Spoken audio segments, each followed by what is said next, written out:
If you're losing all your fights in Fortnite Chapter 6 Season 4, today I'll be showing you 5 build moves that will completely change that. I've been teaching and playing for years, helped hundreds of people improve. I can guarantee that these moves will stop you from losing fights in Fortnite. So the first build move is Long Piece. Long Piece is basically just editing a wall one box away from your opponent. So let's say I'm here, I can pull up my builds, and you can only edit this with your builds tab, by the way. Press your edit key, select the tiles, and then obviously edit it from here. There's a couple of reasons why this is so good, and the obvious one is that you already have a peak before confirming your edit. But also on edit release on, when doing a normal peak, you have to look up here to actually be safely behind the peak and also be able to confirm it properly. So being able to have your crosshair placement, have good crosshair placement on your opponent is very helpful, because as you can see here, because I'm so far away from the wall, I can look completely at any of these tiles. As long as you don't look too low, you will be completely fine. But Long Piece is just great for staying safe whilst also keeping control of the fight, and it will catch a lot of opponents off guard, because if you're boxed up, you don't really expect an opponent to be able to take your wall. So let's say it's me, I would tap on my AR and then I would instantly take the wall,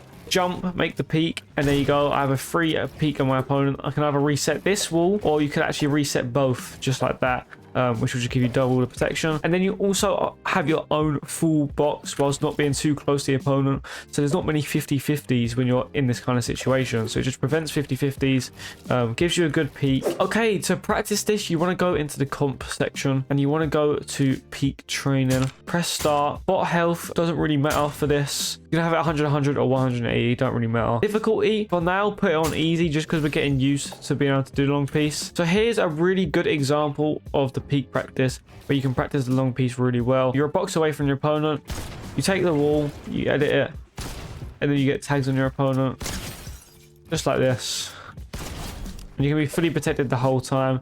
That is a great way to practice Long Piece it. But if that first move is something you're already not doing, you're going to love what is coming next, and that is cone defense. So this is probably one you've naturally done if you're a good player, but if you're a more beginner player, you can use cones to block shots really effectively. So let's say you're in a really bad situation, like your opponent's just taken your wall to your box. You can then use the cone obviously to block any shots and then be able to edit out either left, right, or back. I usually recommend backwards. Using this in so many different like high pressure situations where you're getting pressured a lot, you're in a defensive situation, using cones to block shots is so important, and you could use it as like an emergency escape tool pretty much. So when you're low on health, this is very helpful. You can also obviously do this with stairs. But the reason I like cones a bit more is just the diversity of how much angles you can block. You can also like tarp like this with cones, and it will save more mats. I would only ever recommend doing this if you like have barely any mats, because obviously it's a lot less protective, but it's still another way to like protect the right side.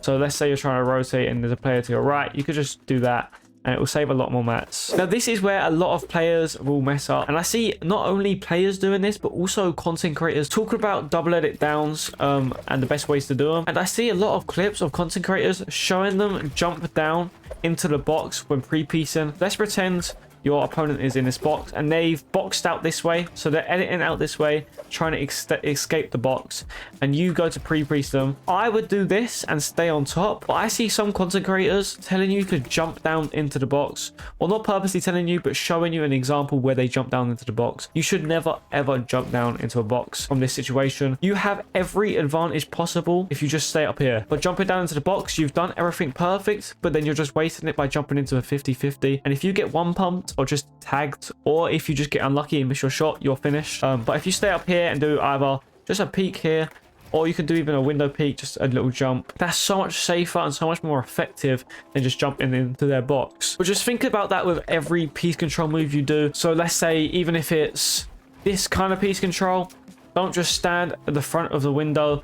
Always do it from an angle and then come to the side, so you make sure you have the peak. Just thinking about not, especially with this one though, I can't believe people, I can't believe content creators actually show examples of them jumping into the box when doing that piece, because you should never do that. That's just a bad habit everyone builds. It may look cooler, may feel cooler when you get the kill. Just doing double edit, window, and then placing a cone underneath you there as well. And then just being able to use this as the peak is by far the best way to do it, rather than just jumping into the box and 50-50 and maybe even getting one piece. So don't ever commit to like a pre-piece too much as well. So let's say your opponent keeps dropping down when you place a stair in their box. And this is something I've showed in other videos, but I'll always place a stair in someone's box rather than a cone, because I like to test whether they're going to go down or not. And if I see my opponent go down once, the next time I see them do that, I'm not going to do this.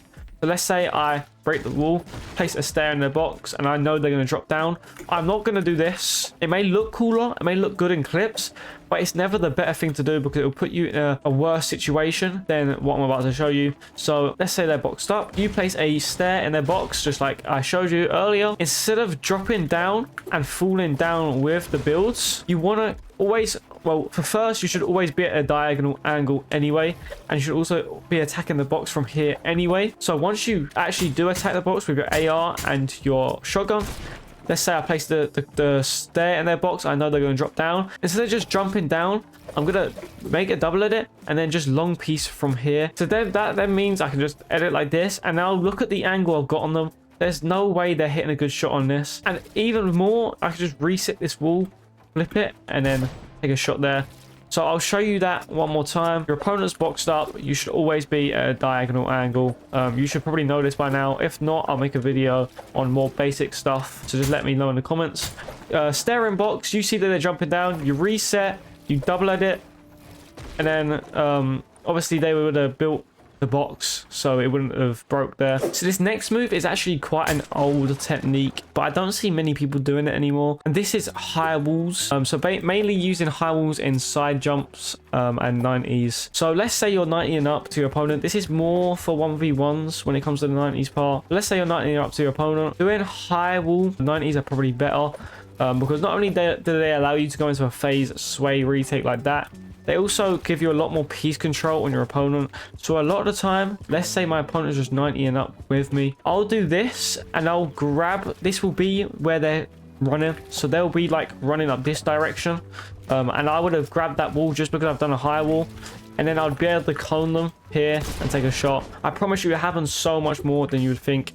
So just like randomly placing these high walls in 1v1s will help you win a lot more 1v1s. But more for real games, high walls in side jumps. So let's say you're doing a side jump, you can do this version, so that's not too bad, or you can just do the whole thing as one motion, but that might be a bit harder. High walls just also just block angles. So let's say you're doing a 90 like this, you should probably just be doing high walls anyway, just because it will block off more angles like this direction, and you can't get tagged from above as easy. But just the tiniest bit more piece control can help and make such a big difference in a fight.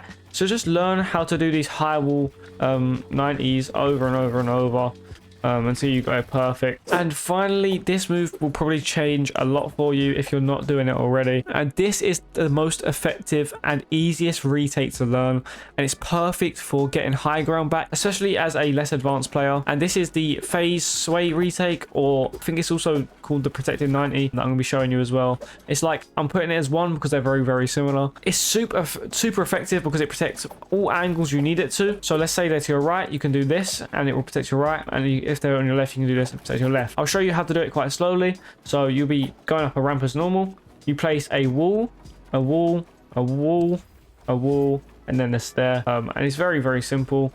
How to do a protected 90, or I don't know if they're called this, but a Faze Sway 90 is what I usually call it. You do wall, wall, wall, wall, wall, and then you could edit through here and then do the same thing. Wall, wall, wall, wall, wall, and then you do the same thing, and you just keep doing this. And these are the most protective 90s possible. If you ever need to be very, very protective whilst also doing 90s, there's no way you're getting hit doing this. That's very effective, very easy. Another good thing about the Faze Sway Retake, it has a really strong pattern about it. With your normal retakes, you're probably just spamming random stuff, and it may work, but it's very inconsistent sometimes.